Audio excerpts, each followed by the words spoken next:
చరిత్రలో మొట్టమొదటిసారిగా ఆంధ్రప్రదేశ్ రాష్ట్ర ప్రభుత్వంలో వైఎస్ జగన్మోహన్ రెడ్డి గారి అధ్యక్షతన ఆయన సారథ్యంలో మహిళలు ఎవరు కూడాను ఇబ్బంది పడకూడదు, ఏ మహిళా సోదరి కూడా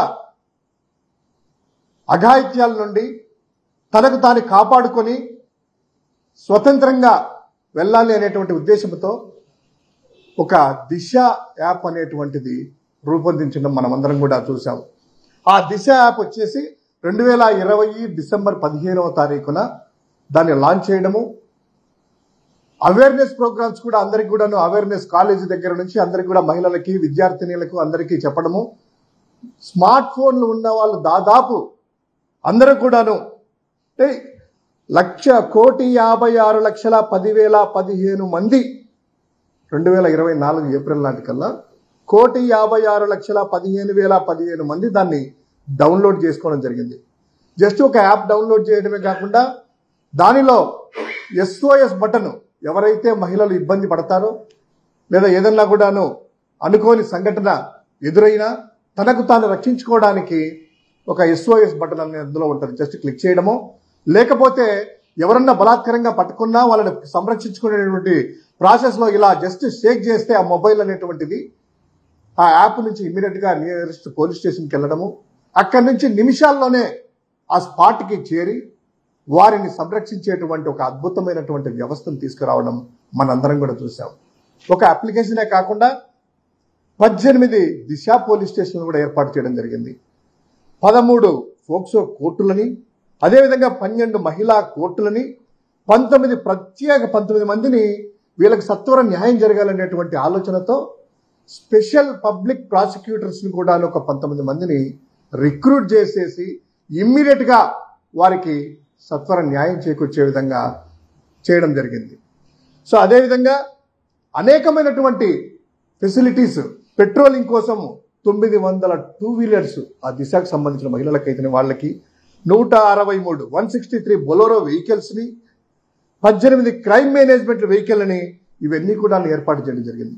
ఎందుకు అంటే ఇవన్నీ కూడాను ఎక్కడికక్కడ ఈ వెహికల్స్లో తిరుగుతూ అర్ధరాత్రి కావచ్చు, పగలు కావచ్చు, అదేవిధంగా రిమోట్ ఏరియాలకు కూడాను ఈ పోలీసింగ్ వ్యవస్థని ప్రతిష్టపడి చేసేసి క్షణాల్లోనే, నిమిషాల్లో కాకుండా క్షణాల్లోనే వారికి సమాచారం అందించుకోవడం, వాళ్ళకి రీచ్ చేసి కాపాడడం జరిగింది.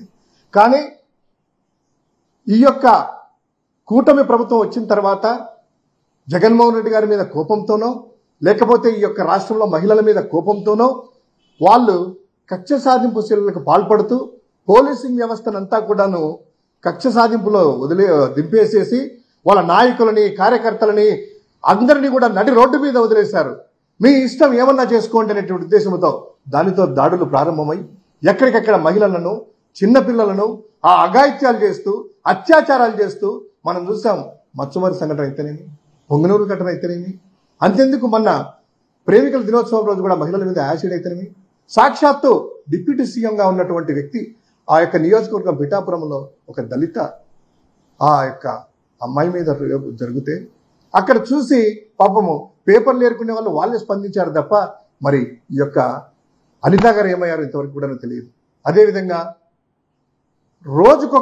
రోజుకి దాదాపు ఈ యొక్క రాష్ట్ర ప్రభుత్వము చంద్రబాబు నాయుడు గారి ప్రభుత్వమే అసెంబ్లీ సాక్షిగా ఒక్కొక్క రోజుకి 48 మంది మీద, మహిళల మీద అఘాయిత్యాలు జరుగుతున్నాయి అని ఆన్ రికార్డు సమాధానం కూడా ఇవ్వడం జరిగింది, ఎన్ని జరుగుతాయని.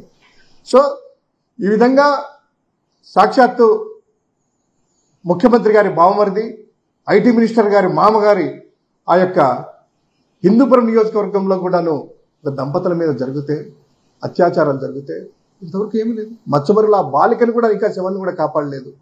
ఎందుకు ఇదంతా చెప్తున్నాము అంటే ఇవన్నీ కూడా దిశ యాప్ని పక్కన పెట్టారు, దిశ పోలీస్ స్టేషన్ క్లోజ్ చేశారు, మహిళలకు సంరక్షణ బాధ్యత వదిలేశారు. వారి స్వార్థం కోసం, వారి యొక్క మనీ కోసం, వాళ్ళ యొక్క అడ్డగోలుగా అవినీతి చేసుకుంటూ వాళ్ళు వెళ్తుంటే కార్యకర్తలు ఈ విధంగా చెలరేగుతుంటే ఈరోజు ప్రభుత్వంలో ప్రజల్లో వ్యతిరేకత వచ్చి సాక్షాత్తు పవన్ కళ్యాణ్ గారు చెప్పారు లా అండ్ ఆర్డర్ ఉందా లేదా, హోంమంత్రి గారు ఏం చేస్తున్నారని. ఇప్పుడు అంతా అయిపోయిన తర్వాత నిన్న హోమ్ మినిస్టర్ అనితమ్మ గారు పోలీసు ఉన్నతాధికారులతో సమావేశం జరిపి మహిళల రక్షణకు సురక్ష యాప్ తీసుకొని వస్తాము అంట. జనాలు ఎంత అమాయకంగా ఉన్నారని వాళ్ళు అనుకుంటారో తెలియదు. ఎగ్జిస్టింగ్ ఉన్నటువంటి దిశ యాప్ని దాదాపు 1,56,10,15 మంది డౌన్లోడ్ చేసుకొని అది వాడుతూ దాని ద్వారా 3 కేసుల్లో మరణశిక్ష పడడం జరిగింది. 86 కేసుల్లో దోషులను కూడా శిక్షించడం జరిగింది.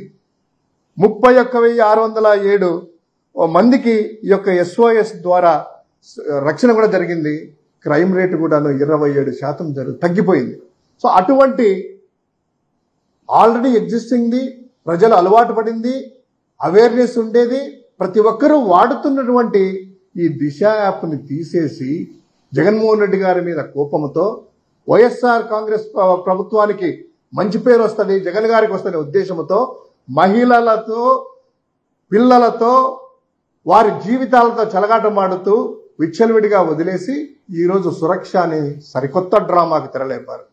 మార్చి 8కే ఇది అమల్లోకి రావాలంట, దాన్ని తీసుకురావాలంట, అన్ని జిల్లాల ప్రత్యేక విభాగాలు ఏర్పాటు చేయాలంట అని డీజీపీ హరీష్ కుమార్ గుప్తాతో పోలీసు అధికారులతో సచివాలయంలో సమీక్షించారట. సురక్షా బృందాలను పెట్టి నిఘా పెంచాలని చూశారట. ఫోక్సో కేసులో నిందితులకు శిక్షలు పడాలని చూశారట. ఎక్కడమ్మా అనితమ్మా? ఎగ్జిస్టింగ్ దిశ యాప్ ఉంది. ఆ దిశ సంబంధించినటువంటి మొబైల్స్, వెహికల్స్, తర్వాత దిశ పోలీస్ స్టేషన్లు అన్నీ ఉన్నాయి.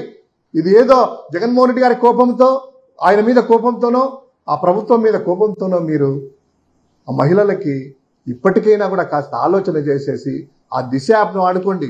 సురక్ష కావాలంటే, మీకు కావాలంటే ఆ దిశ యాప్ పేరు మార్చుకోండి. ఓ సురక్షనో, భరక్షనో, లేకపోతే ఇంకా మీ పేరో, మీ ముఖ్యమంత్రి గారి కుటుంబ సభ్యుల పేరులో ఎవరితోనే పెట్టుకోండి, మాకు అభ్యంతరం లేదు. కానీ మహిళలకి, వారి యొక్క కుటుంబాలని, వారి యొక్క ఆత్మగౌరవాన్ని కాపాడాలని కోరుకుంటున్నాము. ఇదే అనిత గారు ఈరోజు సురక్ష గురించి చెప్తున్నారు కదా.